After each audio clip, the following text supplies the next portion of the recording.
Di awal film, kita langsung diperkenalkan dengan pria bernama Lu Jin. Dia adalah seorang pengusaha muda yang sangat kaya raya, perfeksionis, dan juga memiliki kecintaan berlebih terhadap dunia kuliner. Dan berkat kecintaannya terhadap suatu makanan, dia bisa dengan mudah menebak berbagai bumbu, bahan makanan, dan juga bagaimana cara makanan itu dibuat. Pada hari itu, dia tiba-tiba saja memecat karyawannya karena merasa kesal akibat makan siangnya terganggu. Sheng Nan ternyata berprofesi sebagai koki di sebuah hotel klasik bernama Rose Bull yang ada di Shanghai.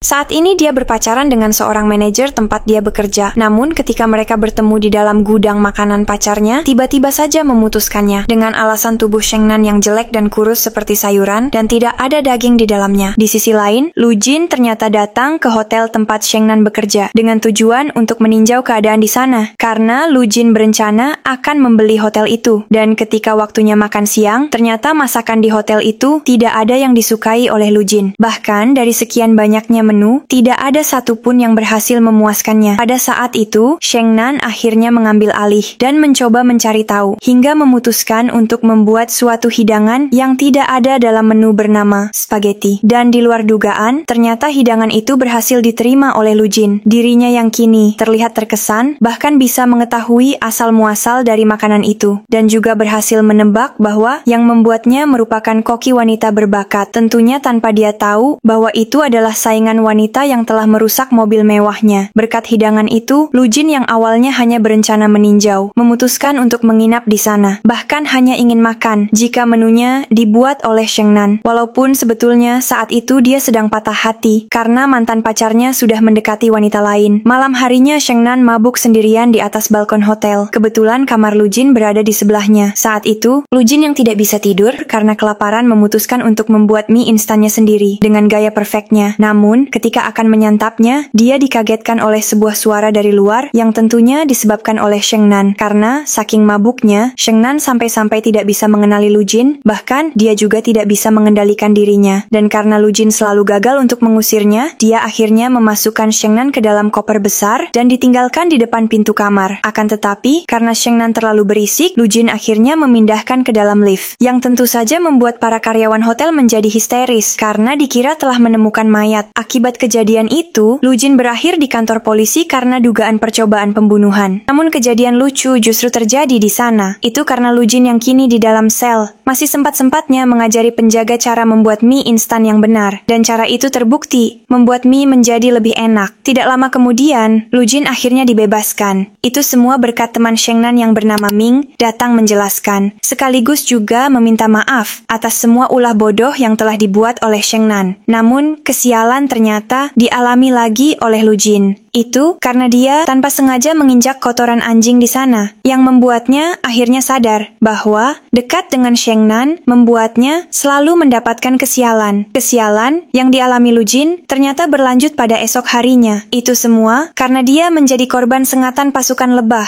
yang marah akibat sarangnya diusik oleh Sheng Nan saat bermain dengan anak-anak. Akibat hal itu, wajah Lu Jin menjadi bengkak sebelah, dan agar dia bisa menghindar dari kesialan, dia akhirnya memasukkan jam tangan deteksi pada Sheng Nan, agar jika Sheng Nan berada dalam jarak 50 meter darinya, alarm pada jam itu akan berbunyi. Kini waktunya Lu Jin makan siang dengan memesan makanan yang semuanya bertema telur. Semua makanannya itu disajikan dengan unik dan menarik, yang membuat Lu Jin semakin bersemangat dan terus saja memesan makanan. Namun karena pesanan Lu Jin tidak ada habisnya, membuat Sheng Nan menyerah dan memberikan menu terakhir sebuah telur dengan isian tinta cumi-cumi, yang membuat Lu Jin sadar bahwa itu bermakna melarikan diri. Setelah mengeluarkan tintanya, Lu Jin yang kini penasaran dengan sosok kokinya akhirnya mencarinya. Namun karena tidak menemukannya, dia lantas memberikan sebuah pesan yang bertuliskan, "Kau bukanlah cumi-cumi, jadi jangan lari dan tetaplah menjadi lawanku yang layak." Setelah hari yang melelahkan itu, Sheng Nan justru menjadi penasaran dan baper. Karena Sheng Nan menganggap tamu itu sangat paham dengan dirinya. Ternyata, rasa penasaran Sheng Nan itu dengan cepat terjawab. Karena paginya ketika Lu Jin sedang diliput oleh media, Sheng Nan melihatnya dari kejauhan. Dia mengetahui jika tamunya adalah Lu Jin, pengusaha kaya raya yang mobilnya pernah dirusak olehnya, dan dia juga yang berniat membeli hotel tempatnya bekerja. Lu Jin yang belum mengetahui tentang Sheng Nan kembali memesan menu, namun kali ini bertema bebas sesuai kreasi kokinya, dan menu pertama yang diberikan disajikan bertema waktu dan momentum. Ketika Lu Jin mencicipi, dia mengetahui jika mood dari koki itu sedang tidak baik yang membuat makanannya menjadi panas dan sangat pedas. Kemudian hidangan daging domba ala Prancis yang menggambarkan sejarah dari hotel yang dijalankan dengan semangat. Namun pada hidangan terakhir, Sheng Nan berhasil membuat kagum Lu Jin dengan menghidangkan sebuah kue berbentuk ikan buntal yang di dalamnya terdapat aneka bahan dari beberapa negara yang menjadi latar belakang Lu Jin, seperti Lu Jin lahir di Amerika, besar di Kanada, dan bekerja di Inggris. Namun ada satu hal yang membuatnya tidak mengerti, yakni karena adanya trafo putih di dalamnya. Karena tidak mengerti dengan artinya, Lu Jin akhirnya ingin bertemu dengan kokinya. Namun sayang Sheng Nan yang tidak ingin bertemu, lantas menyuruh koki lain untuk menemuinya dan menjelaskan jika arti dari trafo putih adalah sebuah parasit. Itu karena trafo putih hidup dari memakan tumbuhan lain dan tentu saja harganya pun sangat mahal. Setelah mendengar penjelasan itu, Lu Jin kemudian mendatanginya ke dapur. Namun karena Sheng Nan telah pergi, Lu Jin akhirnya mengejarnya hingga sampai ke toilet sebuah restoran. Dan di sanalah Lu Jin bertemu dengan Sheng Nan. Di sana Lu Jin mencium aroma dapur dari noda di baju Sheng Nan dan seragam koki yang tertinggal di toilet, yang membuat Lu Jin seketika menjadi yakin jika koki yang dicarinya sebetulnya adalah Sheng Nan. Setelah Lu Jin mengetahui semuanya, dia lantas memainkan jam deteksi kepunyaannya yang bertujuan untuk mengejar Sheng Nan. Singkat cerita, pada suatu malam, mereka berdua akhirnya bertemu di dalam dapur untuk membahas tentang makanan sekaligus juga menginterogasi Sheng Nan. Pembicaraan mereka itu kemudian diakhiri dengan Lu Jin yang meminta dibuatkan kue. Namun ketika Lu Jin akan memakannya, ayahnya tiba-tiba saja menghubungi dan meminta Lu Jin untuk segera menyelesaikan pekerjaannya, yaitu membeli hotel Rose Bowl yang sebetulnya sudah diambang kebangkrutan.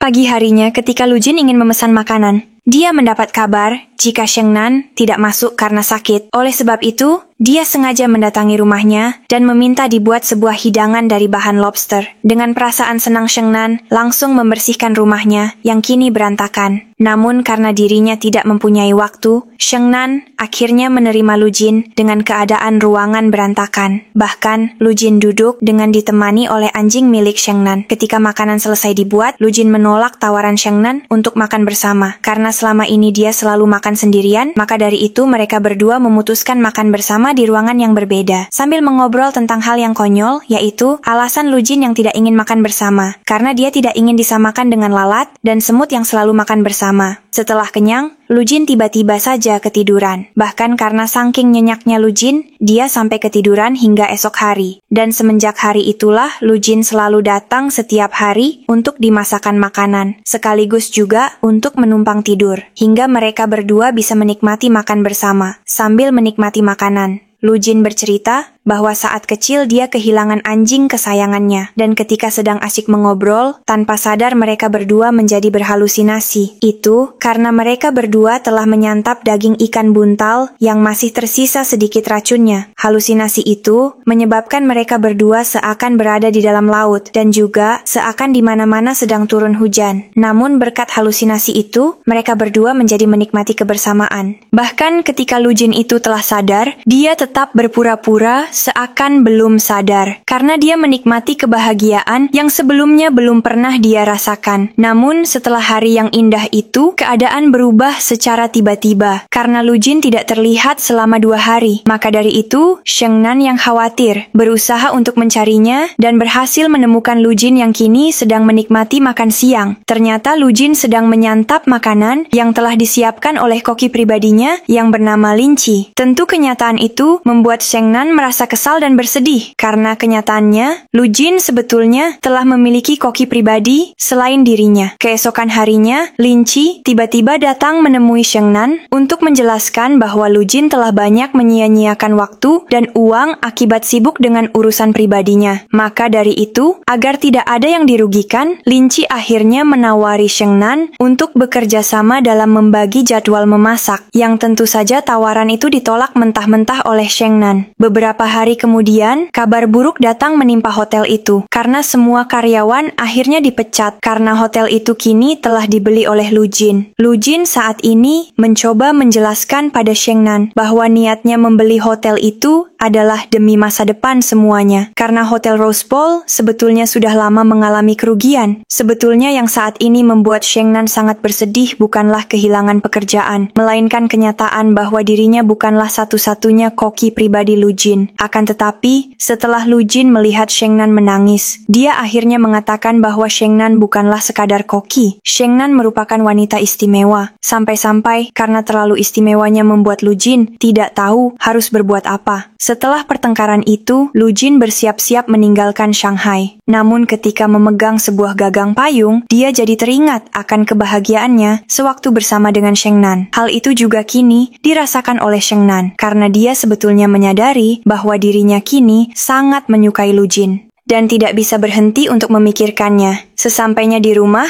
Lu Jin meminta Lin Chi untuk menemaninya makan bersama. Namun di sini, Lin Chi terlihat bersedih dan menolak. Bahkan mengirim Lu Jin sebuah pesan yang isinya bahwa Lu Jin sekarang tidak hanya menginginkan sebuah makanan. Di sini bisa disimpulkan bahwa Lin Chi sangat mengerti dengan situasi yang terjadi. Maka dari itu, Lin Chi memutuskan mengundurkan diri agar Sheng Nan bisa menggantikannya. Bukan hanya sebagai koki pribadi, melainkan juga sebagai pengisi hati. Pagi harinya, ayah Lu Jin mengingatkan agar Lu Jin tidak membuang waktu dengan urusan pribadi yang dapat mengganggu pekerjaan. Kemudian setelah pembicaraan selesai, Lu Jin mengajak ayahnya untuk makan bersama. Karena menurutnya, mereka sudah lama tidak melakukan itu. Namun saat di meja Lu Jin kembali dimarahi karena menurut ayahnya, makan bersama dapat membuang waktu dan uang. Dari perkataan itulah, Lu Jin akhirnya bertanya tentang anjing kesayangannya yang dulu telah hilang. Yang ternyata, anjing kesayangan Lu Jin telah dibuang oleh ayahnya, agar Lu Jin bisa lebih fokus terhadap diri sendiri. Setelah mendengar hal itu,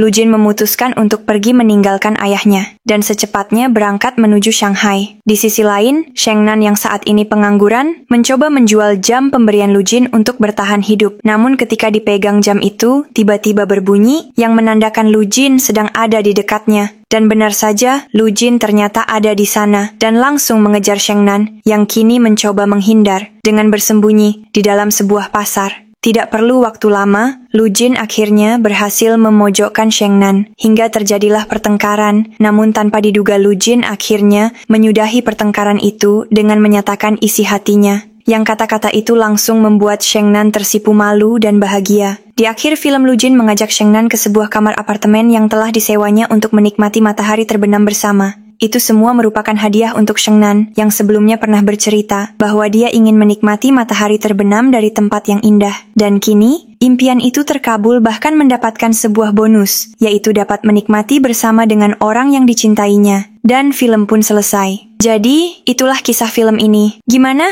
Menurut kalian seru nggak? Kalau seru jangan lupa komen di bawah ya. Jika kalian suka dengan kontennya, jangan lupa untuk like, tekan tombol subscribe, dan juga nyalakan lonceng notifikasinya. Supaya kalian nggak ketinggalan konten seru yang berikutnya. Kurang lebihnya mohon maaf. Terima kasih.